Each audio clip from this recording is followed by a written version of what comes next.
ଲେଖାହେଇଛି କରିବା ନୁହେଁ? ଆଜ୍ଞା। ଏଠି କେତେ ଲେଖାହେଇଛି ପିଲେ କହିଲ? 4 4 ର ପୂର୍ବ 3 3 ର ପୂର୍ବ 3 ର ପୂର୍ବ 2 ଦେଖ ମୁଁ 2 କେନା କାଢିବି ଦେଖ। ଆଜ୍ଞା। 3 ର ପୂର୍ବ 2 3 ର ପର 4 4 ନୁହେଁ? ମତେ ଆଉ ଗୋଟେ ସଂଖ୍ୟା କୁହ ଦେଖିଆ କରିବା। 5 ର କାଢିଆ। ଆଜ୍ଞା।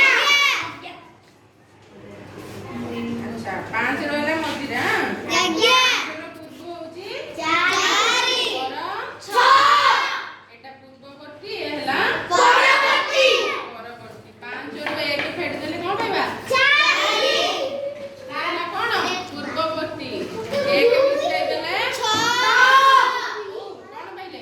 6 ପରବର୍ତ୍ତୀ 5 ର ପରବର୍ତ୍ତୀ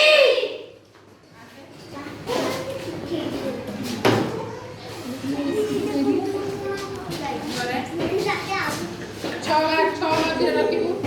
6 କୁ ମଝିରେ ରଖେ। 6 ରଖେ। 6 ର ପୂର୍ବ କିଏ?